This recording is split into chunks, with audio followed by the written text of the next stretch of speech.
صباح الورد وصباح الهنا وصباح الياسمين. ازيكم عاملين ايه؟ اللهم صل وسلم وبارك على سيدنا محمد وعلى اله وصحبه اجمعين. نزلت كده البلد ازور اهلي واخواتي، وبعدين ما ينفعش نزور البلد وما اقعدش في الارض نشرب كوبايه الشاي ولا كوبايه القهوه الجميله ديت في الخضره والجمال اللي بينسي الواحد كل حاجه ده. تمام. بعد كده رحت عند امي، ربنا يديها الصحه والعافيه يا رب، واخواتي، واتجمعنا كلنا وعملنا احلى فطير مقلي. الفطير المقلي اللي انا عملته ده حاجة، واللي عملته عند اهلي ده حاجة تانية خالص، في وسط اللمة والعيلة وخبرة الام بقى. جميل يا جماعة وتحفة تحفة، اللهم بارك، وله طعم تاني والله العظيم. معرفش كان له طعم حلو قوي كده عشان كنت في وسط امي واخواتي، ولا هو عشان كان نفس امي فيه، ولا ايه. المهم عملنا شوية فطير مقلي حلوين كده.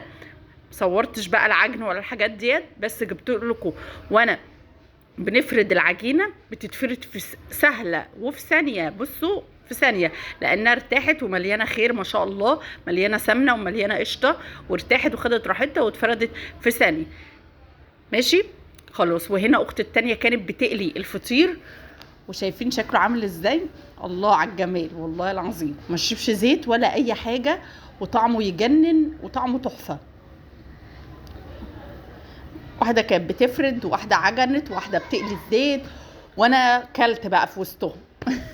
بس كان الفطير له طعم تاني، الفطير المقلي ده جميل، بالذات لما يكون، خصوصا بقى لما يكون نفس امي فيه، يعني بيبقى حاجه تانية. ربنا يديها الصحه والعافيه يا رب، ويخلي امهاتنا جميعا، اللهم امين.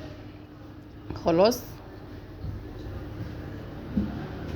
فطير المقلي يا جماعه بيبقى عندك دقيق بشويه ميه دافيه، او بالافضل والاحسن لبن، ونحط فيه بيض، وبنحط فيه برضو معلقتين 3 سمنه كده كبار، يعني على قد الكميه. احنا كنا ما شاء الله عاملين كميه كبيره 3 كيلو، حطينا فيه يجي نص رطل سمنه.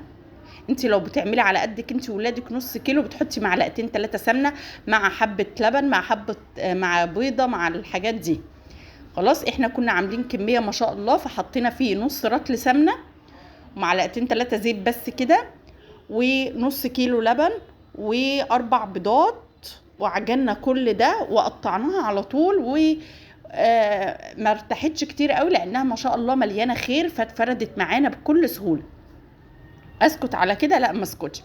خلاص لما روحنا البيت خلاص، كنا بالليل تاني يوم بقى فطرت ايه، نفطر حاجه كده سهله. لا، فطرنا برضو فطيره، بس فطيره محشيه بالجبن واللانشون والخضار. عملتها قبل كده على القناه، فطيره تحفه تحفه يا جماعه، بالسمنه البلدي برضو، بورق الجلاش. عندك اي حشوات، عندك جبنه رومي حطي، عندك جبنه تلاجة حطي، عندك جبنه موتزاريلا حطي، اي نوع جبن عندك حطي، حبه لانشون حطي عليها، وقطعي عليها طماطميتين، قطعي عليها قرنين فلفل رومي، فلفل حامي، زي ما انت تحبي. خلاص. هنا وانا بقطعها كان نفسي اسمعكم والله العظيم، صوت القرمشه يجنن يجنن، تحفه ما شاء الله، اللهم بارك. المهم قطعتها كده 8، وكلناها، والف هنا الف هنا وشفا على قلوبنا وعلى قلوبكم. وجربوها يا جماعه، الفطيره دي تحفه وسريعه جدا جدا، ما بتاخدش 10 دقايق.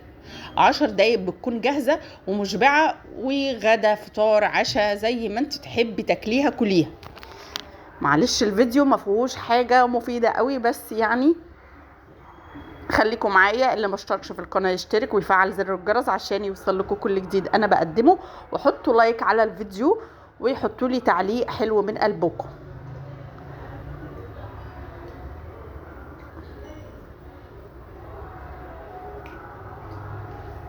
بس كده. والجو مطر بقى، وبوريكم الجمال لما تمطر كده في الارياف، والزراعه قدامك، الله بقى، وباب السماء قدامك مفتوح. ادعي ادعي براحتك، يعني باللي انت عايزاه ادعي. ما شاء الله. يوم المطر ده بيبقى يوم كله خير وبركة. وهنا المقطع ده كنت صورته والدنيا كانت بتمطر، وانا فرحانة جدا جدا. بقول لكم ادعوا كتير لاولادكم ولاهلكم ولحبايبكم، ربنا يصلح حالهم وحالكم، وربنا يهدي عيالنا وعيال المسلمين اجمعين يا رب العالمين. واللي في نفسه حاجة يحققها، اللهم يكبر خاطري وخاطركم ان شاء الله. اللي ما اشتركش في القناة يشترك ويفعل زر الجرس عشان يوصل لكم كل جديد انا بقدمه. بحبكم في الله، بحبكم جدا جدا.